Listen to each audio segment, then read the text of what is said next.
Welcome back to my film and TV channel. Hope you're all staying safe and well. And we've got a romantic drama to look at today that's earned a lot of money for the people who put this together. Very impressed with the box office on this one. It's called It Ends With Us. It's a 15 certificate, 2 hours 10 minutes. Flipping heck. It's a long jank, isn't it? Directed by Justin Baldoni, based on the 2016 novel by Colleen Hoover of the same name. And this stars Blake Lively, yes she is, alongside Justin Baldoni himself, Brandon Sklenner, Jenny Slate and Hassan Minhaj. This was released on August the 9th, so check your territories, guys. It had a limited theatrical release. It might be available on streaming very, very soon. I'm doing this review on the 29th of August 2024. So all comments and thoughts. Yeah, so far it's grossed $245 million this worldwide. Production budget of $25 million. So they made a few quid on this. I hope the actors had a percentage cut of the profits, that's for sure, on this one. So we'll have a look at it anyway. Please, if you are new to the channel, push that subscribe and push the bell notifications. Everything film and TV. We do have memberships now, just 99p a month with early access to all my stuff. And of course, it's also for my football channel as well, if you're interested in that, or you know someone who might be. I support Manchester City, so I do stuff on there, history and current stuff on Manchester City. So the membership would cover both the film and TV and the football. So it'd be great to have you on board. And we do have sponsors at the moment. I'll have a quick word for our sponsors before we finish today, but we'll get on with this film review. And yes, what it's about, what's it all about? Well, give us a like, guys. Give us a like, much appreciated. Well, this is a story of Lily Bloom. A good name, considering she owns a flower shop at some stage. She overcomes a traumatic childhood to embark on a new life in Boston and chase a lifelong dream of opening her own business. Flower shop, yes. A chance meeting with charming neurosurgeon. Yes, charming neurosurgeon. I've seen a few neurosurgeons in my time on TV and various places, but it doesn't look like any neurosurgeon I've ever met. It's called Ryle Kincaid, and he sparks an intense connection. But as the two fall deeply in love, bound to, Lily begins to see sides of Ryle that remind her of her parents' relationship. Yes, the film's told through two times. There's a little bit in the past with the parents, and obviously the current goings on. So it's probably split about 80-20, 80% 20. So it's not an even split anyway. My little thoughts on this.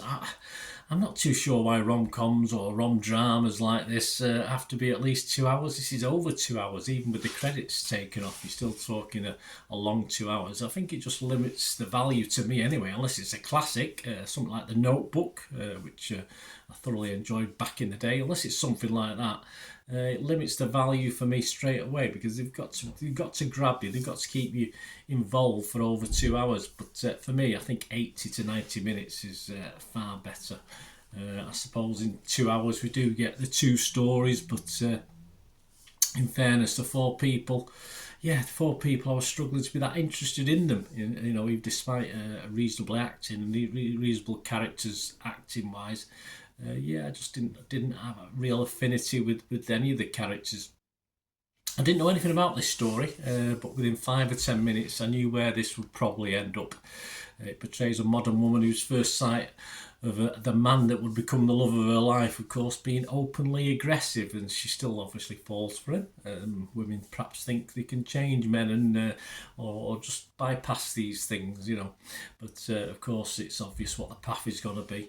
And for me, it just negated most of the interest in either in this relationship or, of course, the relationship of her parents back in the day as well. And even the darkness that's involved in this, which there is, for me, it just skims the surface of it. It doesn't really get that involved, and you're sort of left to put a lot to your own devices, your own conclusions. And in fairness, in a two-hour film, there's not that much going on to show that darkness behind, obviously, the falling in love element of the story. So a shame really, a bit of a waste of some okay acting talent I think in this. I can see why people stuck with it, I can see why it's earned a lot of money. A lot even love it, think it's a great film, but for me the story, the lack of interest in the characters, especially over a 2 hour runtime, some poor storytelling for me, and total predictability of it all just didn't really work for me. I didn't really like it as much as some other people are doing. So my scores on this, I'm going to be rotten on Rotten Tomatoes. I've been mixed though, I'm not totally negative. There were little elements in it that were okay. I'll be mixed on Metacritic, but I can't give this a 5. I'm very close to giving it a 5, but I don't really want to give it a 5. I'm going to give it a little bit less. If you check my TikTok, you'll see my actual rating for this. But if I don't give it a 5, I don't give it a score at all. So that's my score on this. But what do other people think? Because it's not just about me. I mean, I've got an opinion. As I say, a lot of people are liking this a lot. Rotten Tomatoes are not overly impressed. 5.6 out of 10. That's based on 168 critics. 97 were fresh, so a big chunk of fresh, but a big chunk of rotten as well. 71 were rotten. The consensus says, earnestly performed if marred by clunky dialogue. I'd have to agree with that. It ends with us is surprisingly at its most graceful when handling the more provocative elements of its melodramatic source material.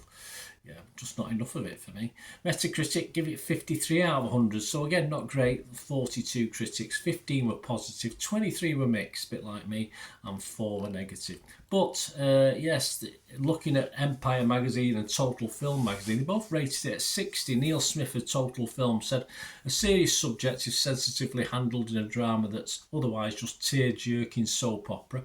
John Nugent from Empire, who scored it the same, said, this is not a perfect film, certainly not, but it handles the important stuff, abuse, trauma and recovery, unexpectedly well. If its reception is anything like the books, it will be a powerful vessel for people with similar stories of their own. Well, based on the box office, I think it probably has been. Metacritic uses just 5.5, so not great, but the rest of the public seem quite impressed. Rotten Tomatoes audience 4.5 out of 10, and Internet Movie Database to finish off 21,000 scores and reviews, and it's getting a 6.7. So a lot of people are liking it more than I did, but it'd be great to know what you think, guys.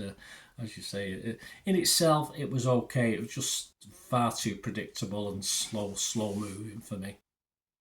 Thanks for watching, guys. We did mention sponsors. If you're interested in sponsoring the channel or this channel on its own, or you can just obviously sponsor both with the football side as well.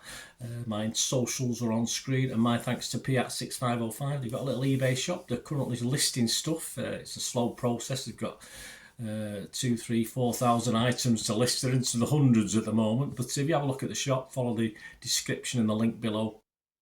I'll take you straight to the shop. If you fancy anything in there, some great movie posters from the 1990s, 2000s, some great films, some great actors, and some DVDs as well, some rarer DVDs, some rare Hollywood ones and some rare foreign language ones as well that you very hard to get hold of these days. So check them out. If there's anything you fancy, if you place an order, just mention me, just say Bernard sent me, and you'll get an automatic 10% refund on the actual cost as well. So follow your boots, guys. Give them your support. Piat6505 as they've supported the channel.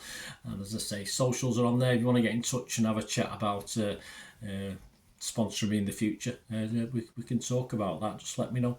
But especially, let me know what you thought of this film or anything to do with film and TV. Until we meet again, I'll never ask one thing, don't I? Please stay safe, everyone. Bye for now.